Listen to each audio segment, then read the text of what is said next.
Some films slip through the cracks not because they lack power, but because they refuse to conform. Near Dark is one of those rare creations too rugged to be romantic, too intimate to be classified as pure horror, and too unpolished to ever fit neatly into marketable boxes. It wasn't designed for mass appeal, it was shaped in the margins, built from the dust and the dark, a collision between two genres that were never meant to share the same frame. Under Kathryn Bigelow's early, unrestrained instincts, the film became something wild. A night-bound western stitched to a love story that bleeds, a road movie haunted by hunger and fate, a collection of moments that feel more like wounds than scenes. But few outside the cast and crew ever knew what it took to bring that vision into existence. The improvisations that altered entire arcs, the failures that turned into unforgettable images, the physical and emotional exhaustion that seeped into every performance. And behind it all, the quiet chaos, studio uncertainty, budget limitations, long nights that blurred into something almost hallucinatory. Decades later, Near Dark has become a relic of a different time, a reminder of what happens when a film isn't allowed to choose safety. The dust, the silence, the violence, they never left. They lingered, waiting for audiences to find them again.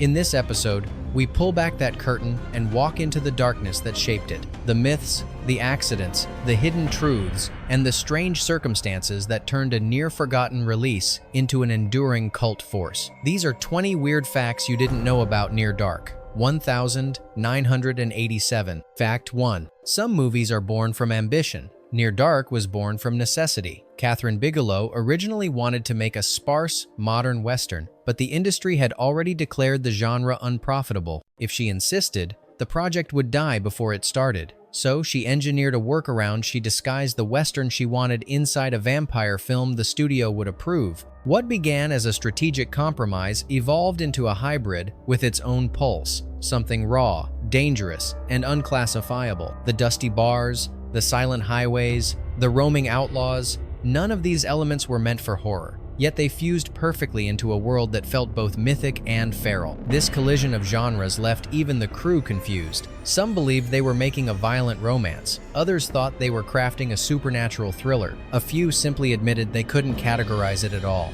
Bigelow didn't clarify, she preferred the ambiguity. It shaped her decisions in everything from shot composition to lighting. Instead of accentuating gothic tropes, she grounded the film in the physical grit of Americana, scorched textures, heavy silence, the weight of open landscapes. Ironically, the genre the studio tried to avoid became the backbone of the story. Near Dark didn't hide its Western influences.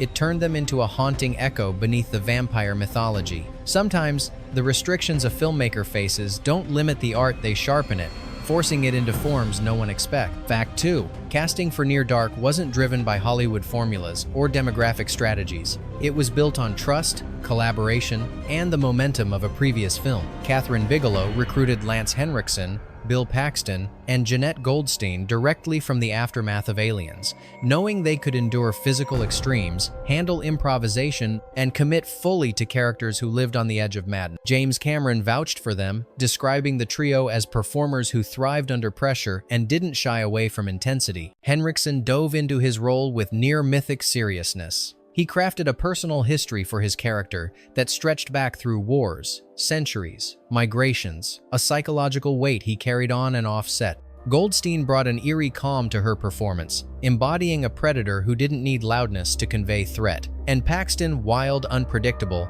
fueled by instinct, reinvented his character with manic charisma. Many of his movements, inflections, and lines came from spontaneous choices that electrified the scenes. What Bigelow assembled wasn't just a cast, it was a volatile chemistry. The actors brought with them a shared rhythm from Aliens, but Near Dark allowed them to tap into darker, more chaotic impulses. Their presence shaped the tone in ways no script revision could accomplish. And in the end, it wasn't the genre twist that defined the movie, it was the ferocity of the people performing inside it. Fact 3. Night shoots often test endurance, but Near Dark transformed them into a crucible. With most of the story unfolding after sunset, the cast and crew lived in a reversed world where dawn became bedtime and nightfall marked the start of work. The human body isn't built for such rhythms. Sleep became fragmented, patience wore thin.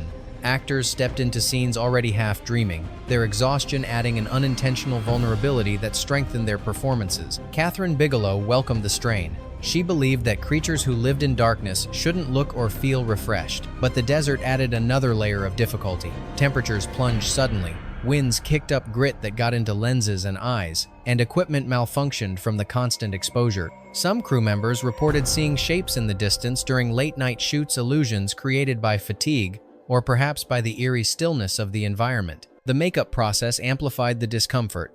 Actors spent hours under bright lamps having layers of sun damage applied, only to step immediately into freezing air. Yet the misery paid off. The worn faces, the sluggish movements, the hollow expressions, you see them in the film, not because of character choices, but because of lived experience. Near Dark didn't simulate nocturnal existence, it imposed it, and the result is a world that feels authentically drained, dangerous, and endlessly trapped in the hours between dusk and dawn. Fact 4. Marketing departments thrive on clarity, and Near Dark offered them none. When the final cut reached the studio, executives struggled to identify what they were supposed to sell. It wasn't glossy enough for mainstream horror, too bleak to pass as romance, too violent to function as drama, and too somber to be marketed like a Western. Their solution was a misfire that would haunt the film for years. They promoted it as a teen-friendly vampire adventure, echoing the tone of more commercial releases from the same era. Posters were redesigned with bright hues, the grit washed away, and the characters made to look like they belonged in a pop fantasy setting rather than a dust-choked nightmare. The disconnect became clear the moment audiences entered theaters.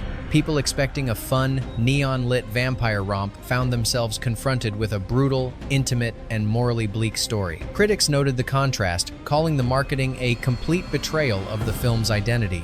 Bigelow objected to the promotional direction, but the studio insisted on pushing the angle they believed could reach wide audiences. In the end, the mismatch damaged the film's launch. Instead of finding its true viewers, Near Dark was handed to the wrong crowd. Yet the irony is unmistakable. Decades later, the botched marketing only amplified the film's mystique. It became a lost object people sought out precisely because it never fit anywhere in the first place. Fact 5. A limited budget forces creativity. But on Near Dark, it also pushed the production into dangerous territory. Many sequences were built around what the crew could physically pull off, not what was safest. The bar massacre, one of the film's most infamous scenes, was a high-risk improvisation of stunts, breakaway props, and carefully staged chaos. With minimal resources, the effects team had to rely on practical tricks rather than controlled rigs. Flying debris became unpredictable, shattered glass sprayed wider than intended, and actors often had only seconds to adjust to sudden changes. The crew couldn't afford reshoots, which meant nearly every shot needed to work on the first attempt. Vehicles used during chase scenes were barely functional,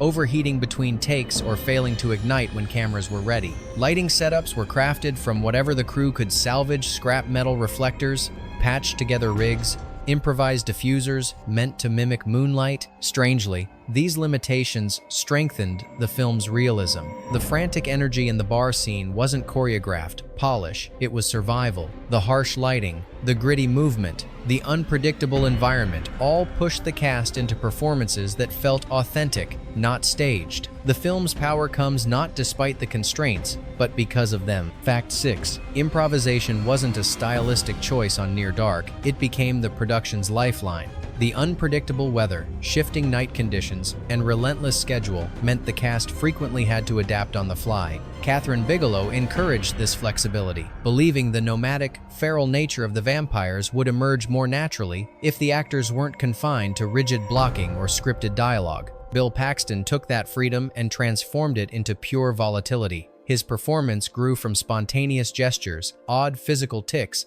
and lines conjured in the moment. Cast members often didn't know what he would do next, which infused scenes with an unease that felt entirely organic. Lance Henriksen and Jeanette Goldstein also leaned into the unpredictability, adjusting their movements and energy to create a strange, dysfunctional family dynamic that felt less rehearsed and more lived in. One of the production's most memorable moments came when strong winds ruined a planned, dialogue-heavy scene. Instead of abandoning it, Bigelow told the actors to let the atmosphere shape the moment. The result was a haunting visual sequence.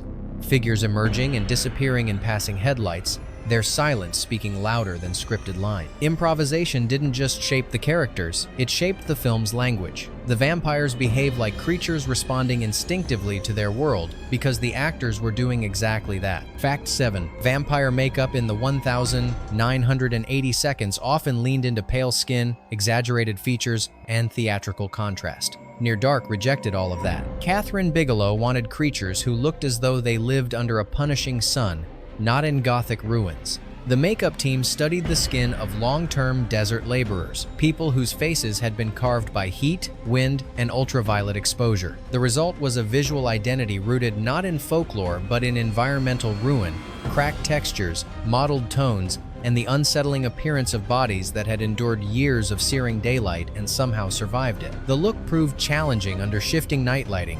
Under soft tungsten, the makeup appeared subtle.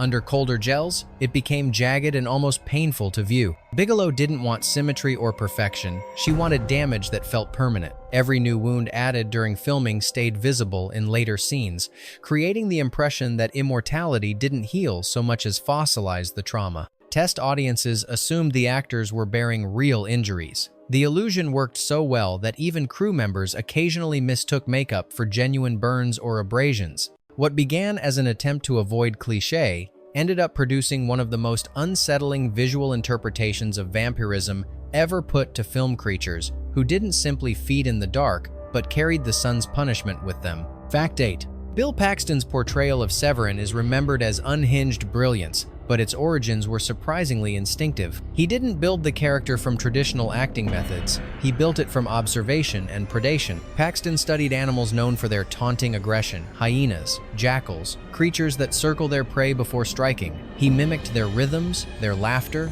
their sudden stillness. What audiences interpreted as mania was, in Paxton's mind, a type of carnivorous confidence. On set, no one could predict his choices. A tilt of his head, a sudden lunge, a grin that spread too wide. Many moments that made Severin terrifying were born in the instant, with Paxton reading the energy of the room and seeing how far he could push it. Crew members often flinched during takes, unsure whether he was about to attack a prop or another actor. The bar scene offered Paxton near complete freedom. He requested extra blood, smeared it across his cheeks, and improvised the infamous line that made the moment iconic.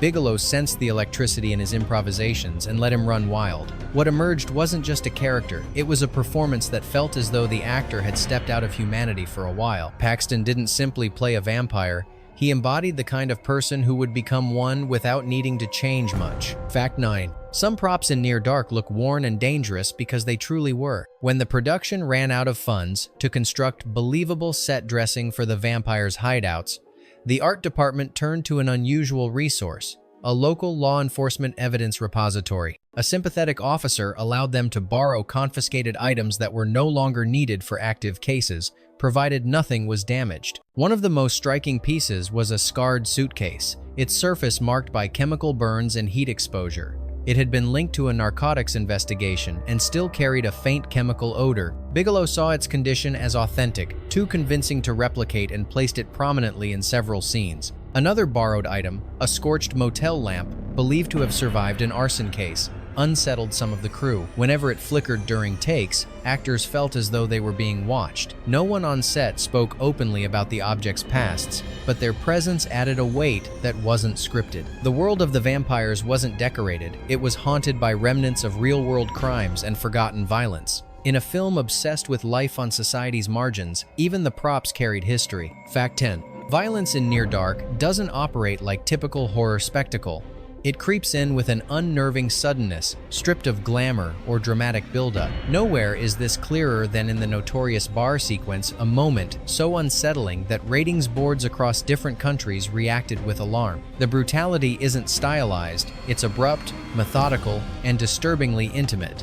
Severin doesn't perform for the camera. He toys with fear, revels in collapse, and treats the victim's panic as entertainment. It was this psychological edge, not the gore, that pushed censors over the line. When the MPAA reviewed the scene, they were struck by the lack of cinematic distance. The violence felt too close, too human, too lacking in fantasy. European boards questioned whether it blurred into sadism. A few demanded cuts. Others warned the movie might face restricted distribution if the tone wasn't softened. But Bigelow refused to dilute the moment. She believed the scene revealed the clan's true nature, their hunger not for blood, but for dominance. The controversy nearly stalled the film's release, yet the rawness of that sequence would later become the very thing critics praised. What censors found dangerous, the film community recognized as authentic, and in that tension, Near Dark carved out its reputation. A story unafraid of showing violence without a safety net. Fact 11. Behind the camera, Near Dark became a battleground of creative philosophies. Producers expected a more conventional horror film, one with clear explanations, broader emotional cues, and familiar genre rhythms. Kathryn Bigelow, however, envisioned something far more stripped down and instinctive. She cut dialogue that felt too explanatory, removed scenes that softened the characters, and rejected suggestions that would have pushed the film toward mainstream accessibility. Her focus was atmosphere, not mythology. This approach led to friction in the editing room. Executives questioned the pacing, worried that the film's silences were too heavy and its emotional beats too restrained. They pushed for added narration to clarify Caleb's arc and for more recognizable horror imagery. But Bigelow refused to compromise. She wasn't interested in dramatizing vampirism. She wanted it to feel like a curse of existence, quiet, lonely, and corrosive. The most heated dispute erupted over the ending. Producers wanted a grand emotional resolution, something that would make audiences feel uplifted.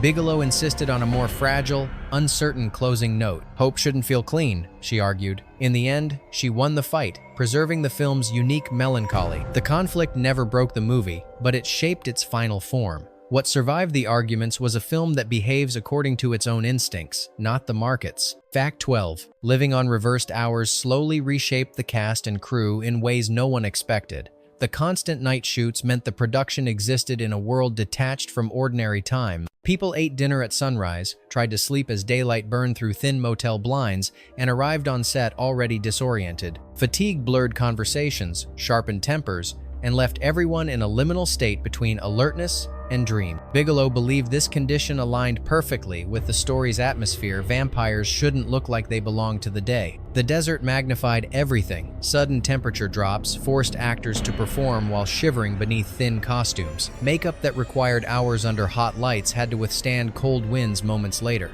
Equipment malfunctioned as lenses fogged, batteries froze, and lights dimmed without warning. Crew members learned to adapt quickly, often solving technical issues seconds before cameras rolled. A strange mood settled over the production, part exhaustion, part thrill, part hallucination. Several people later admitted to seeing shapes in the distance or hearing footsteps where no one stood. Whether the result of overwork or the eerie isolation of the locations, the atmosphere seeped into the performances. The vampires' drained expressions, sluggish movements, and haunted gazes weren't entirely fabricated. They were symptoms of living in an unbroken stretch of night. Near Dark didn't just portray nocturnal creatures, it temporarily turned its cast and crew into them. Fact 13. Light in Near Dark functions less as illumination and more as a threat, an element that shapes the film's emotional terrain. Kathryn Bigelow wanted the night to feel sharp rather than soft, so cinematographer Adam Greenberg engineered a lighting style that created a cold, almost metallic glow. Instead of leaning on conventional blue night filters, the team used sodium vapor, mercury vapor, and harsh halogen sources filtered through improvised materials. What emerged was a look where darkness didn't blanket the characters. It carved around them, revealing their silhouettes in brief, icy slashes. To compensate for the desert's minimal ambient light, the crew built makeshift reflectors out of metal sheets and scrap aluminum. These irregular surfaces created fractured highlights that flickered unpredictably across the actors' faces. Bigelow embraced the imperfections, believing the effect made the environment feel hostile, as though every step into the night carried risk. One of the most memorable results of this technique appears in the roadside sequences. Passing headlights don't simply brighten the characters, they expose them fleetingly, like animals caught in a moment of vulnerability before being swallowed again by darkness. The lighting aesthetic, born partly from necessity, gave the film its signature identity.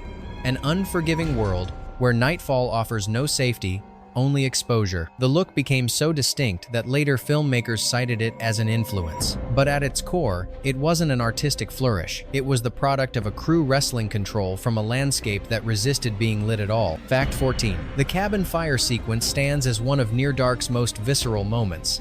but the production behind it teetered on the edge of catastrophe. What was meant to be a controlled burn escalated with alarming speed once the accelerant-treated structure caught flame. The heat intensified so quickly that safety teams had to scramble, pulling crew members back as the fire roared higher than planned. For the actors, especially Jeanette Goldstein, the moment was overwhelming. Her restrictive costume and layered makeup trapped the heat, creating a sudden wave of panic as she felt the temperature surge around her. Lance Henriksen, sensing her distress, helped steady her until the director adjusted the scene's blocking to maintain safety without losing emotional intensity. Cinematographer Adam Greenberg seized the opportunity, rolling multiple cameras simultaneously to capture whatever they could before the fire consumed the set entirely. The footage, raw and imperfect, became some of the film's most haunting imagery characters outlined against uncontrolled flames, moving through a chaos that felt dangerously real. After the shoot, production paused to reevaluate safety protocols. Some questioned whether the chase for authenticity had gone too far. Others believed the moment injected unnecessary violence into the film's visual language. Regardless of perspective, the fear flickering in the cast's expressions wasn't scripted. It was instinct, born from proximity to something that could not be rehearsed twice. Fact 15. Music in Near Dark operates like a drifting current, emotional but distant, atmospheric yet unsettling. This sensibility came from the collaboration with Tangerine Dream, whose ambient soundscapes transformed the film into something dreamlike and desolate. Their compositions created a sense of suspended time, a world where emotion existed just out of reach. But not every piece they composed made it to the final cut. One track, designed as a deeply sorrowful cue for a quiet moment between Caleb and May, was removed late in the editing process. The music was achingly melodic, built around slow-evolving chords that carried a weight of longing. Producers liked it, believing it could offer viewers a cathartic, emotional anchor. Yet for Bigelow, the beauty felt misplaced, too sentimental, too polished for a film built on discomfort and fractured intimacy. She wanted the scene to breathe in silence, not in symphonic grief. Debate over the cue lasted long into post-production, but Bigelow remained firm.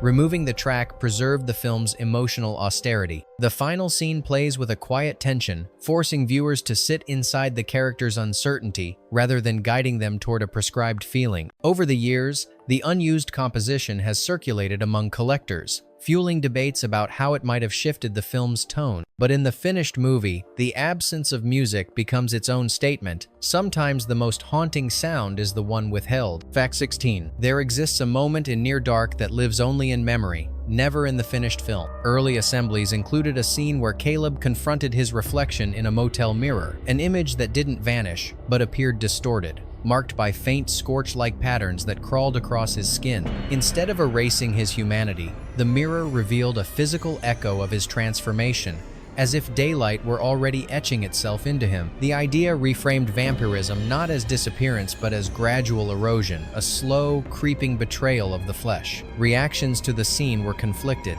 Some early viewers found the imagery striking but confusing.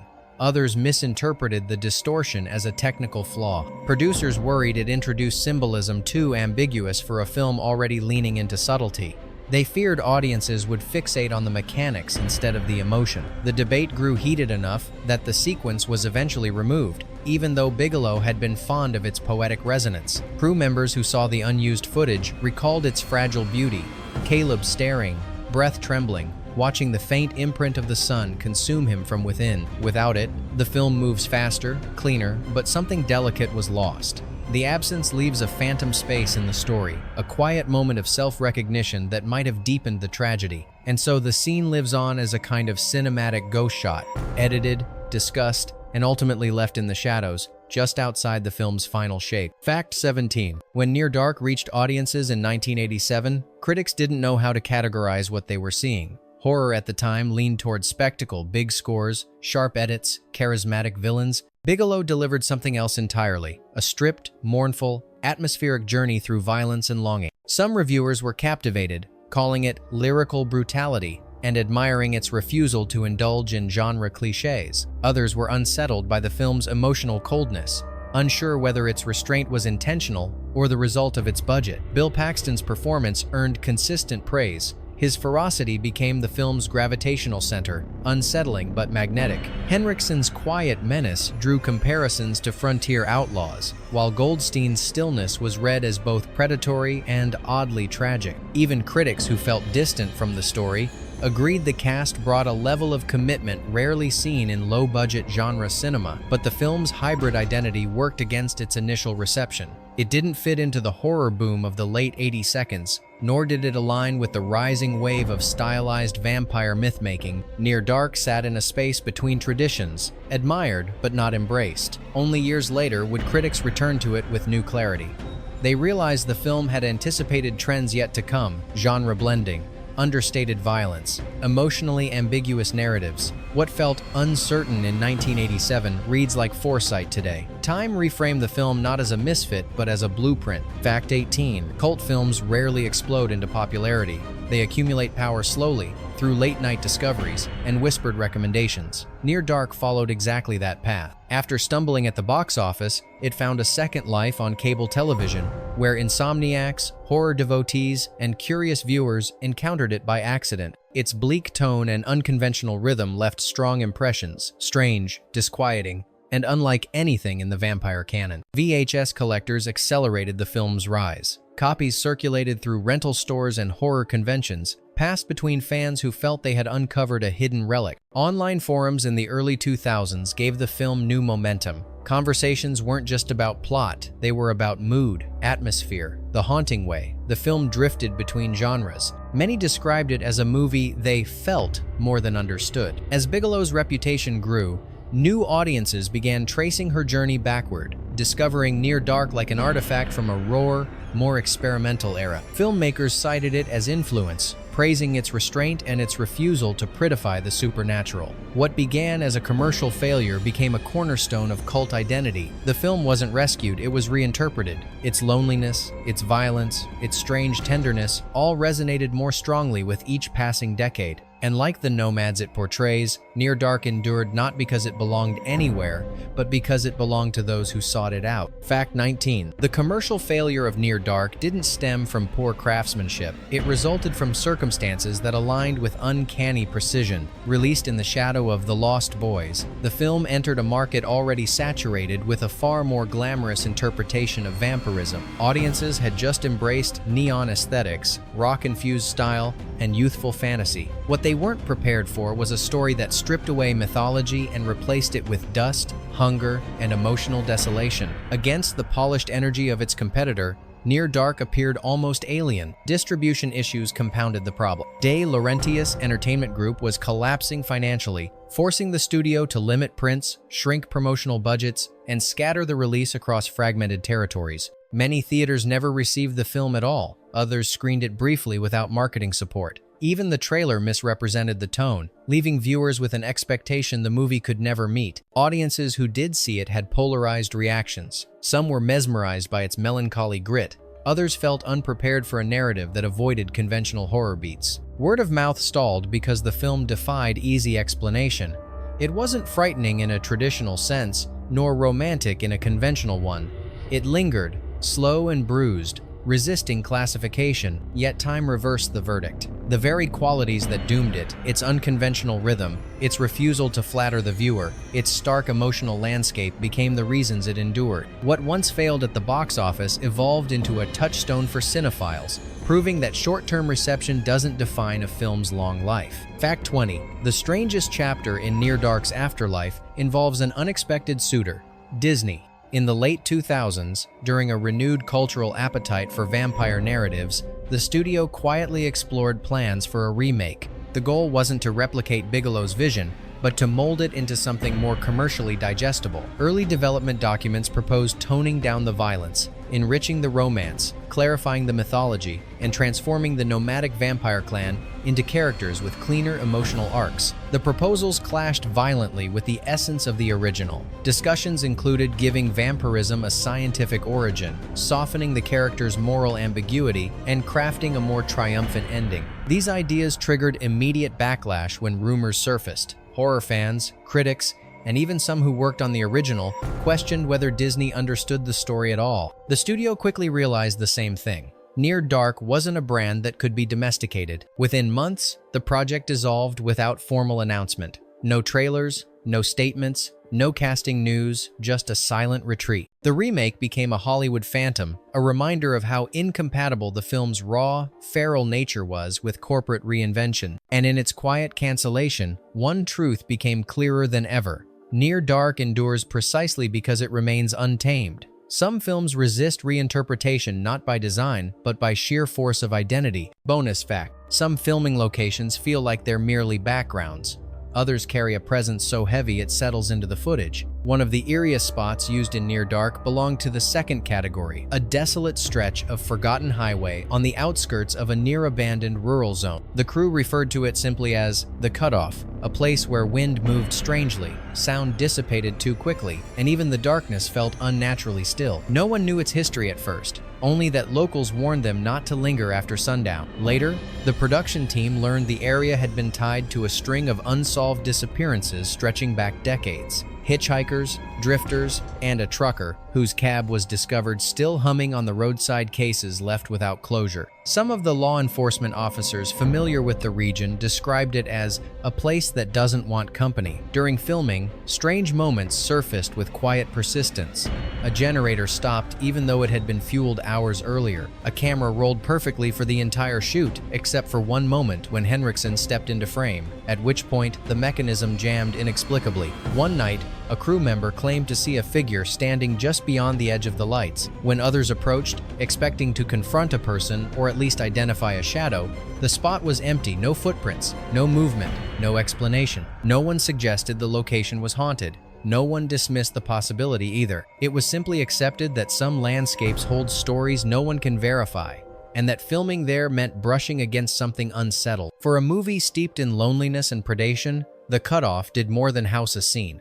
It seeped into the film's atmosphere, leaving viewers with the lingering sensation that the night itself was watching. Share your thoughts in the comments and tell us which detail from Near Dark stayed with you the longest and which unanswered moment you think hides the film's deepest mystery. Was its power born from creative defiance or from the unpredictability of its production? If you want us to dig into another forgotten gem or an overlooked corner of film history, let us know. And if this exploration pulled you deeper into the shadows, consider liking, subscribing, and joining us next time as we uncover more stories that were never meant to stay buried.